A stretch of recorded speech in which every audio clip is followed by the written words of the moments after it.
So just to recap very quickly, this chapter is speaking about the search for oneself. We spoke about how the search is complicated, to say the least, because the self often wears many masks. That was the big idea a few weeks ago. And really, we have to ask which is the mask that best aligns with our deeper self when we wear it, and maybe then start wearing it more often than not. We also spoke of the idea last week or 2 weeks ago that the search for oneself is also represented by the question of not just who am I, but the question of where am I? And that was the question asked, the first question in the Bible actually, asked to Adam and Eve after he sinned, where am I? And we spoke about how sin, just like in that case, can create confusion and maybe deviation from the path of the true self. And therefore the question then becomes, where am I? That's why God asked Adam and Eve that question, to almost realign him to his true self. Now, that confusion is expressed in our modern day and age, mainly with what we spoke about, the sophistication process that very often happens, the sophistication that may even tarnish the real meaning of simple things. You know, I encourage everyone to read the article of The Twisted Creature by Rabbi Steinsaltz himself, but in which he speaks about how sometimes even love, for example, which is essentially just really a simple emotion that needs to be expressed simply, can become so sophisticated and therefore so distorted just because we get entangled in this process of sophistication. And by mentioning that, we spoke about how the mind can sometimes be our worst enemy. Sometimes we have to put our mind aside in order to return to the simple meaning of things, and also to the simple connection of things. And in that sense, by putting away the mind, will be also putting away that confusion and answer the question of where am I in a better, more simple and more authentic way. But that was the big idea we shared 2 weeks ago. And now, as Gila mentioned, we're at the bottom of page 105, and we can continue on developing this idea here as Rabbi Steinsaltz does so magnificently. Does anyone want to read? So again, we're at towards the bottom of the page, at least in this edition. And it's the words that begin with his instinctual makeup, elementary existence in him. I'll read, Rabbi. Oh, thank you, Barry. Thank you. His instinctual makeup, the elementary existence in him, would guide him to finding his place in the world and to his understanding of himself. But after the sin of knowingness, the luminous simplicity of his way is lost to him. He does indeed gain the power of doubt and uncertainty, but he loses the primal feeling of his place and his position.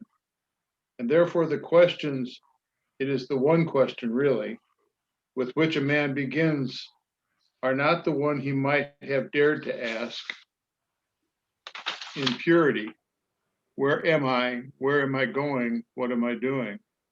This question he hears not from within, but from without, as the voice of God asking Adam what he does not dare to ask himself, where art thou? And thus he may repeat to himself, indeed, where am I? The only thing he can say with any degree of certainty is that he has lost his way and is hiding. He cannot say anything more positive. The point is that the consequence of sin, whether experienced directly or indirectly in the guise of open or repressed guilt feelings, is that man hides himself from God, and that the place he happens to be is a hiding place. And in order for him to move at all, he has to hear the question, where are you? The voice in the garden is still reverberating throughout the world, and it is still heard, not always openly or in full consciousness, but nevertheless still heard in one way or another in a person's soul. Right, let's stop here, Barry. I know we've said a lot, and there's so much knowledge and so much insight here in the words of Rabbi Steinsaltz. I just want to dwell on maybe 2 or 3 ideas, and I'll start with the very last idea, just in a very subtle way, but then go to the essence of what Rabbi Steinsaltz is speaking about here.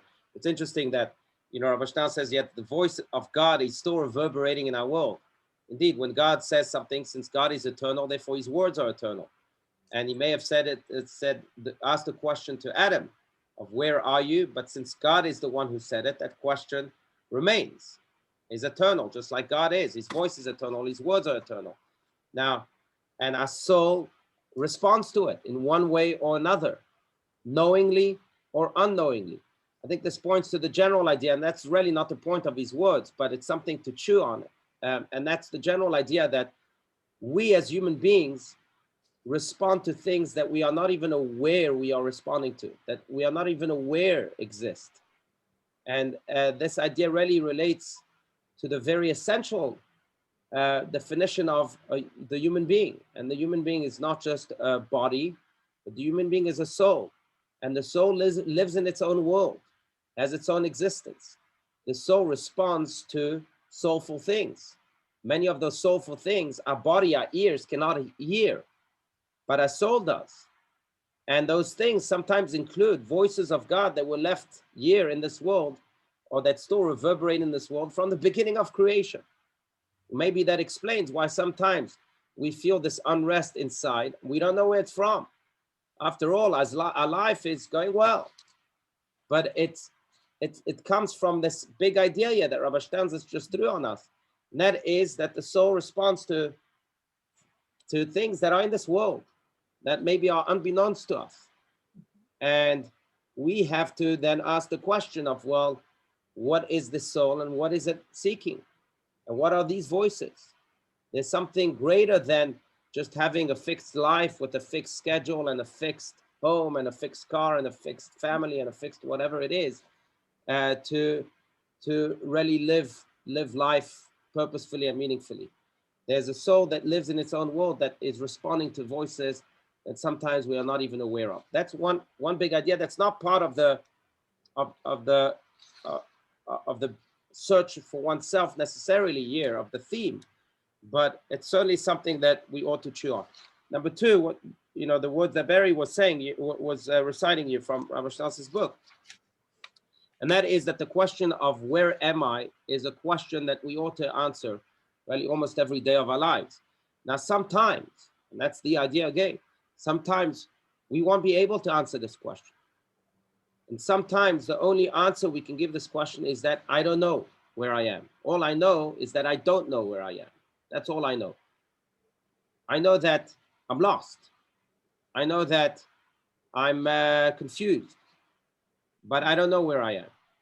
Now, I will add and say that sometimes that answer is actually a very good answer, because some people are so lost that they don't even know that they lost. And that's the worst case scenario, really. That it's almost like a sick person who doesn't even know that he's sick. And that's the worst, because that's when sickness finally eventually can control you. But if you know that you are sick, you just don't know what the sickness is, that's already half the remedy. If you know that you lost, then okay, that's fine, that's good. At least we know where we stand. But the rest of the question still needs to be answered, of where are you? So fine, you lost. So now let's think about our surroundings. Where are we? What are we supposed to do? How do we end up in this place? How can we get out of this place? So that's another big idea here that Rabbi Steinsaltz shared in his words. And third but not least, I would add that there's an idea that is subtly indicated or implied through these words, and that is that we cannot dwell in our in a state of loss, in a state of confusion. Sometimes, as mentioned, all we can answer is, I don't know, I'm lost. And that's a good thing, as mentioned. But we dare not dwell in that state, because dwelling in that state means that really we won't be able to come out of it. Why? Because sometimes what confusion does to us is that it overcomes us. And when it overcomes us, then we are filled with feelings of despair. Gosh, this is too overwhelming for me. I can't get out of this. I'm lost. I don't know what to do. And then we react emotionally, to the point that we become so paralyzed that we can't really move on. What Rabbi Steinsaltz, I think, is implying here is also that sometimes the best way to move on, to answer this question of where am I, if I've answered I'm lost, is to continue to move forward. You know, they say that life is like riding a bicycle. I don't know if you've ever heard, I don't remember where this quote is from, but life is like riding a bicycle. That I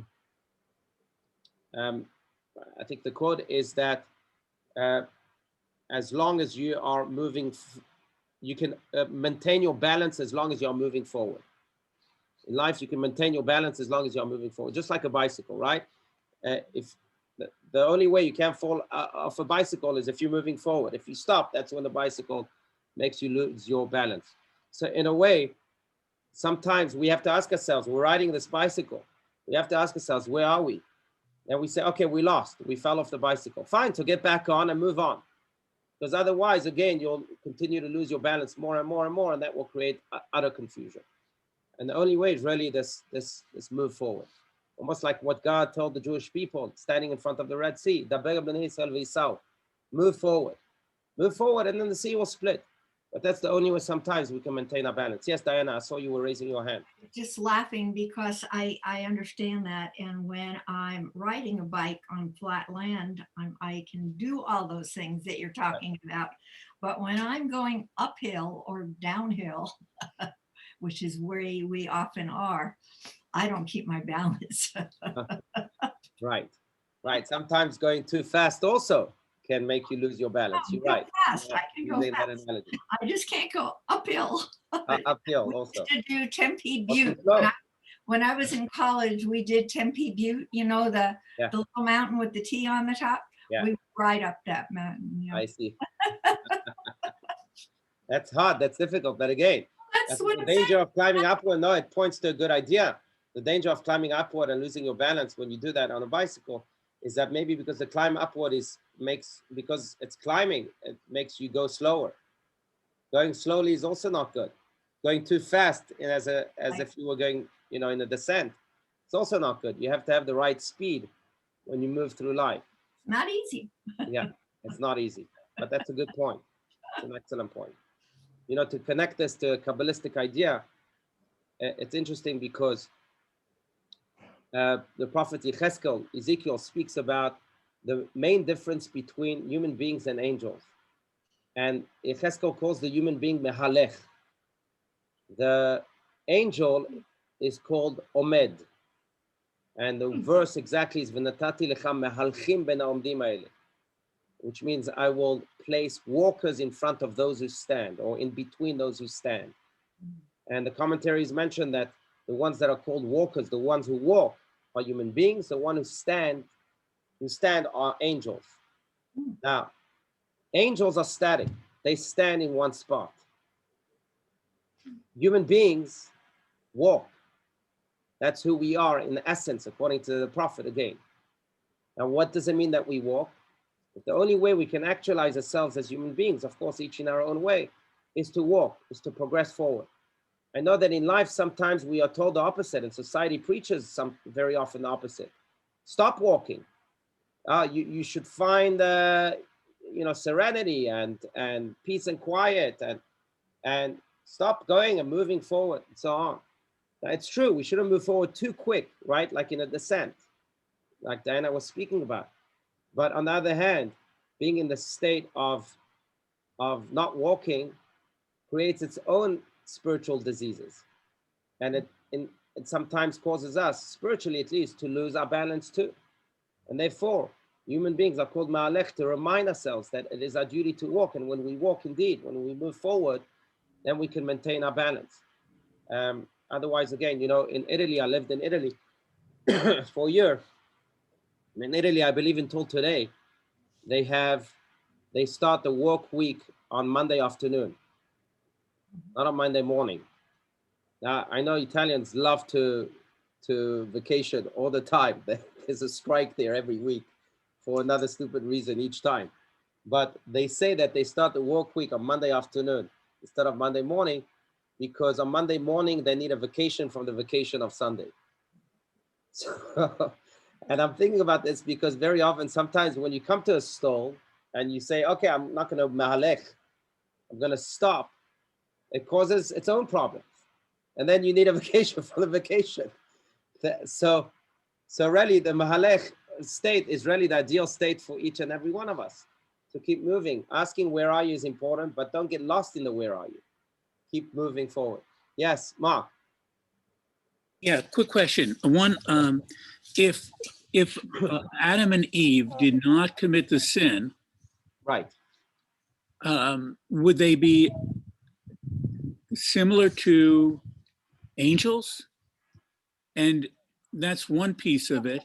And having committed the sin, which appears necessary for them to work before they sinned, the concept of work and responsibility was not clear. It's only after they sinned that they assumed responsibility for their own well-being and had to work. Right. And so it almost seems like the sin was necessary for mankind to achieve what they were intended to achieve. Right. So you, Mark, you just touched upon one of the biggest ideas of Kabbalah. Really, it's probably one of the most revolutionary ideas of the Zohar, because the Zohar came about, the foremost book of the Kabbalah, and flipped the whole story of the sin of Adam and Eve around. And it actually, for the first time, 2,000 years ago, the Zohar spoke about how the sin was a necessary step for mankind. Not something that shouldn't have been done, but something that must have been done for mankind to move forward. It's almost like the soul, each of our souls coming down to this world. The soul doesn't want to come down to this world. It's in an elevated state. It's in a soulful state. It's in a heavenly state. Why go down to this world and face trouble after trouble, physicality and materialism and just life's troubles altogether? But the Kabbalists teach that the descent of the soul is in order for it to ascend even higher. Yerida letzorech aliyah, as they put it. And in a way, that sin of Adam and Eve was indeed a descent, but then to elevate the world even higher. And therefore, it was a necessary step. You can only sometimes ascend if you descend first. I think it's true in life in general. You know, I'm thinking of the story of the Lubavitcher Rebbe, Rabbi Schneerson of blessed memory, who was once approached by a youngster, a teenager. And he had a private audience with the Rebbe, and this teenager was speaking about his troubles, and he had these descents in life. And the Lubavitcher Rebbe came out of his desk, went to the teenager who was sitting in front of his desk, and then he asked the teenager to stand up, and he took his chair. And then he wanted to demonstrate this teenager, and he asked the teenager a simple question. I think he did this again to create this vivid image in his mind, and by seeing this vividly, then he would understand. But he took the chair on which the teenager was sitting, and he asked the teenager, if I wanted to jump over this chair right now, from where I'm standing, right next to this chair, would I be able to? The teenager says to the Rebbe, probably not. The Rebbe then asked the question, well, if I take now a few steps forward and then run to the chair and try to jump over it, will I then be able to? The teenager said, then probably yes. If you take a few steps forward, backward, and then jump over the chair with the speed of, with the running, then you'll be able to. The Rebbe said, well, that's the point I want to make. You're speaking to me about all your descents. You should know that they are there in order to ensure that your life ascends even higher, so that you can then jump over these chairs. Sometimes you have to take a few steps backward in order to jump over these obstacles of life. And that's really the idea of the sin of Adam and Eve. And I think of any challenge, of any descent we face in life. So we don't necessarily understand what the ascent will be during the descent, but we have to believe, as it is so often in life, that this descent is really what enables us then to climb even higher than we ever were beforehand, that we could ever achieve without this descent. Yes, Vicky. There's a quote, good judgment comes from experience and experience comes from bad judgment. And in some ways, by taking steps backwards, is that possibly learning from your mistakes and then moving forward and getting past them because you've learned from them? Yeah. I mean, if the mistake, if it really wasn't an original sin, but it was meant to be, then it really wasn't sinful at all, but it was theoretically bad judgment. They Right. could have lived in, No, very good. Very good. Very good. You remind me of the little humorous story of this wise man who put out a sign in the marketplace and said, $50 and I'll teach you experience. So this man comes to him and says, fine, can you teach me experience? Here's $50. He takes these $50 and he tells the young man, go away. I'm not teaching you anything. He said, but you promised to teach me experience. He says, yes, that's the experience I wanted you to teach. I wanted to teach you that by giving me $50 and me stealing them, you'll now know not to put your trust in anything that you see and not to give your money away just because of some temptation. But in a way, sometimes experience indeed is really what elevates us. And sometimes it's that pain of losing $50 or losing sometimes much more than that, unfortunately, not just money-wise, but in other layers, in other areas, that gives us the wisdom and the experience that we need. There's for every decade that we reach in life, there is a quote in the Ethics of Our Fathers. So for example, when a person is 18 years old, Ben 18 lechuppah, that may be the most famous of all, that when you're 18 years old, it's time for you to start thinking about marriage.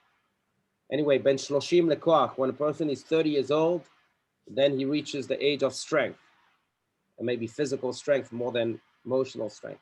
But Ben 40 lebina, Ben 50 le'etzah, from 40 years old, the Ethics of Our Fathers frames those ages. 40 is the age of wisdom.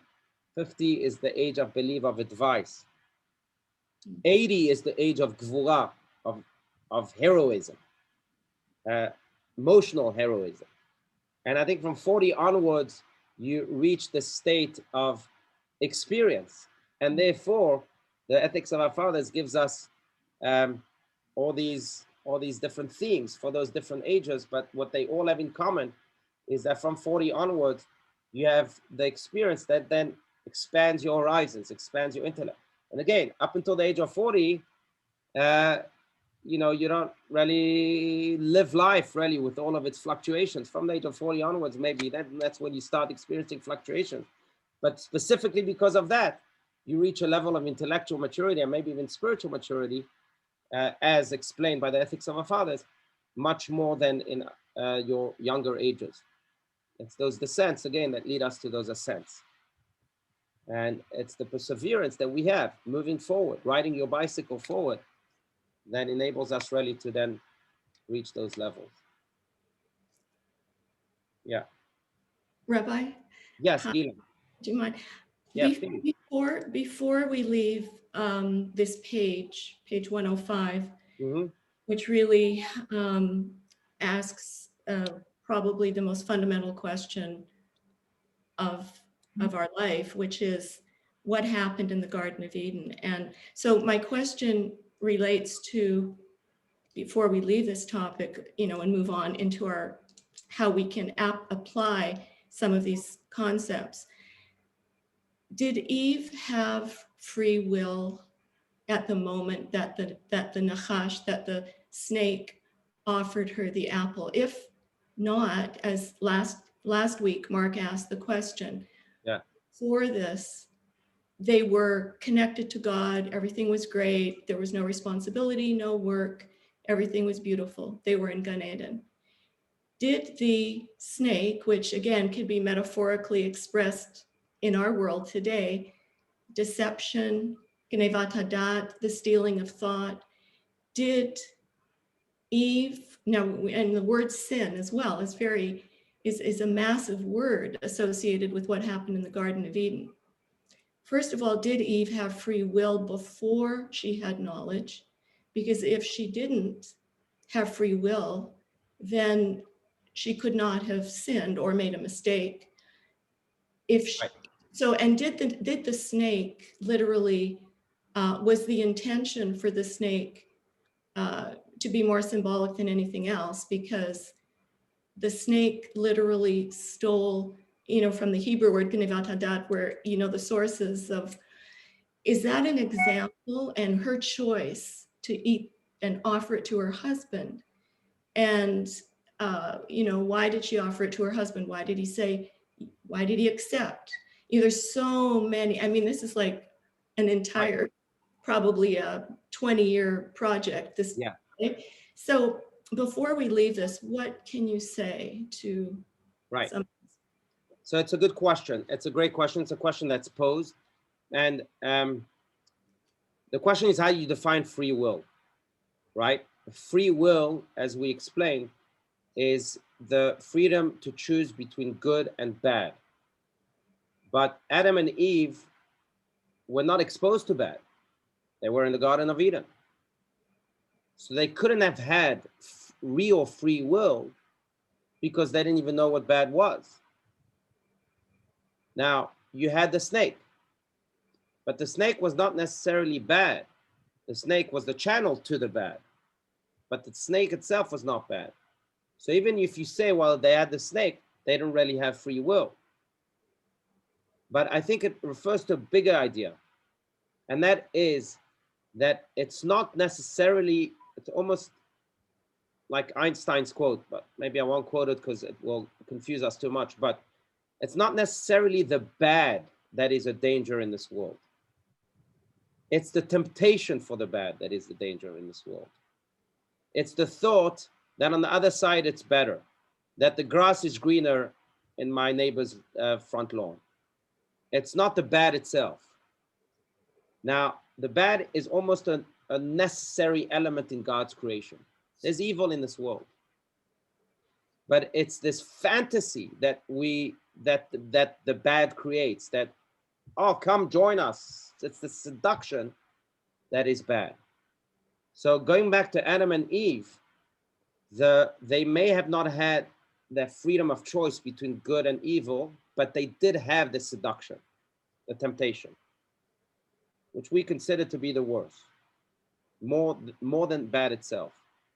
Now, if I had to summarize what this temptation is all about, what the root of it is all about, the root of it is all about saying that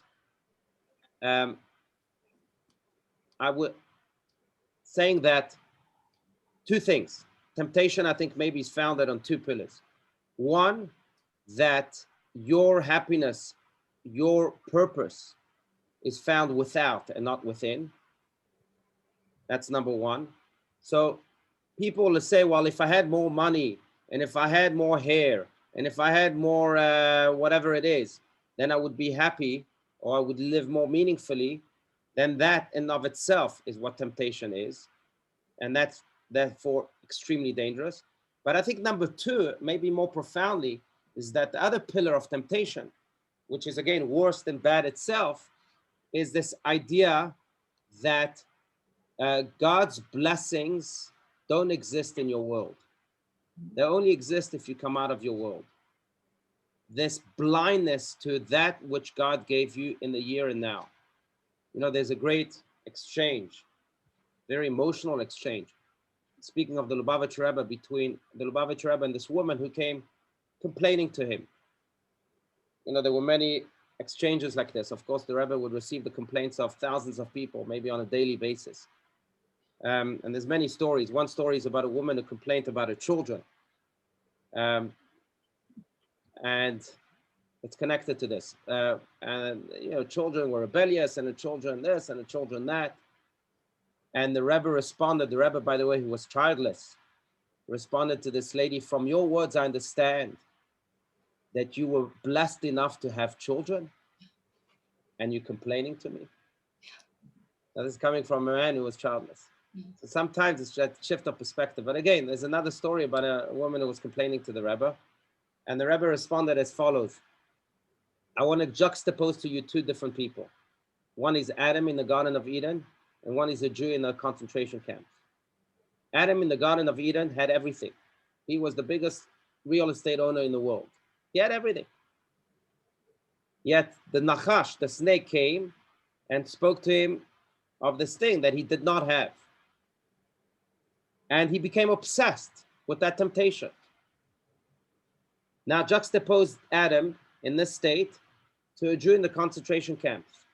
He doesn't know if he's living tomorrow. He doesn't even know if his family is alive. He's all alone in the world. He has nothing. He was robbed of everything. Yet he wakes up in the morning and he says, Modeh ani lefanecha melech chai v'kayam, the blessing that we say each and every morning when we open our eyes. Thank you, God, for restoring my soul in me.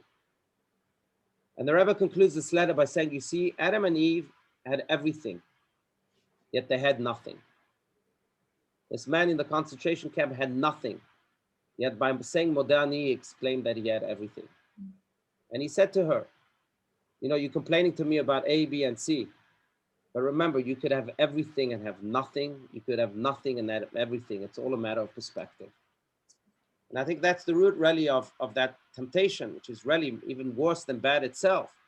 It's when we start saying, well, I'm not happy with the blessing. I'm blind to the blessings that God gave me. I know it's hard sometimes because yes, we are inundated with a lot of challenges. But sometimes all it takes is saying, well, okay, let me count my blessings. Let me see what I do have. Maybe I do have everything that I really need. So that's really the inside story of Adam and Eve. Thank you. Yeah. Oh, thank you. Good point. Okay. Any other comments, ideas, insights, really? Yeah. This is what it's about. Yes, Joy, please. Yeah, I just have a little personal question, personal experience that triggered as I'm listening. Yes, please. When my firstborn son, my first son was born, and he didn't walk until he was 3. He was born with cerebral palsy, but when he crawled, you know, we had shoes. We had our old Maury's shoe store. We used to go to Maury's, and he would put tips on because he would drag his feet, and the shoes would wear very quickly. You know, the holes in the front would wear. And and they would last a long time because the shoe didn't wear out, you know. When my second son was... What year, by the way? What year was he born? 64. Oh, yeah. I'm sorry, 67, right. 1967. Still make them, but go ahead, I'm sorry. Okay, so then my second son was born, and he was like a little monkey. He could run and crawl and jump, and every minute I was in Maury's shoe store having to replace the shoes because they were worn out. Right. So somebody said to me in the shoe store, "Oy, he's so active. How do you deal with this? He wears his shoes. It must cost a fortune." And I just stopped and I said, "It's the best money I spend because he wears his shoes out." Very good. And I really think about that what seems to be a difficulty, you know, for some, the teaching it was a blessing that he wears his shoes out because it meant he was walking. Right. And when my firstborn son started walking and was able to wear his shoes out, that was the best. That was like such a great blessing for me because it meant he was walking. Right. No matter how he walks. So I don't know if I'm making sense, but the story you told made me think about that with the Rebbe, and you know, you have children. Yeah. You know? Yeah. And it just made me think of that. And I think that story sometimes, hadn't thought about it for a long time, but it's a very nurturing story about, there's a sadness, there's both. Right. You don't want your child to suffer, but yet it teaches an appreciation in a paradoxical way of what's important. Oh, very good. Very good. Rabbi, I have a question. By the way, it was very moving, her story, and I did meet her son. He came to shul once with her, very nice young man. But anyway, so the free will, I've always wondered about that. So I think I finally understand because I always feel that like Hashem is controlling us. But the free will means that the choice between good and bad. Is that Right. the free will? Right. Oh, But God. Adam and Eve did not have bad in paradise. Right. But you're right. It's the choice between good and bad. Now, like we said, last time, that the goal is to be free from choice. That we are so disconnected from bad that it doesn't speak to us anymore. But you're right. That's what it is. It took me 70 years to learn that, so it's good. Thank you. Rabbi. Very good. Thank you. Yeah. By the way, I just want to relate just an interesting fact to what Joyce was saying, and I think to what we're speaking about. Maybe connected or maybe not so much. I'm sure you're all familiar with Usain Bolt, who's the fastest man ever, right? The Olympian who won so many medals in the 100 meters race and 200 meter race. I think his record is what, 9.49 seconds for 100 meters. Anyway, the scientists studied his body. You should just know, you can look it up. I have to look it up. But scientists studied his body to see what made him the fastest man. And they realized that he spends 70 more times on his left foot than on his right foot. And that would make really a person slower. So they couldn't understand. So they studied his body and they realized that he was born with a curved spine. What's it called? Scoliosis. What? Scoliosis. Scoliosis, that's right. He was born, which, by the way, caused his right foot to be a half an inch shorter than his left foot. And maybe it was this deformation that made him the fastest man on the planet. So I think that's more or less the picture. But what this is telling us again is that sometimes, indeed, we face what we think is a curse, right? But really it's a blessing. And yeah, the Lubavitcher Rebbe in his responses was saying, well, open up your eyes. Maybe there's a blessing in this. You have children or something like that.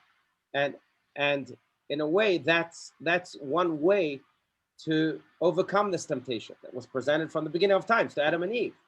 But to say to ourselves, no, I'm not going to be sucked by this, because I'm of the opinion that even the curved spine is a blessing in of itself. Right. Yes, Vicky. Well, There's a wonderful true story. I'm sure we've all walked through fields and gotten those burrs on our legs, which are just really annoying to get off.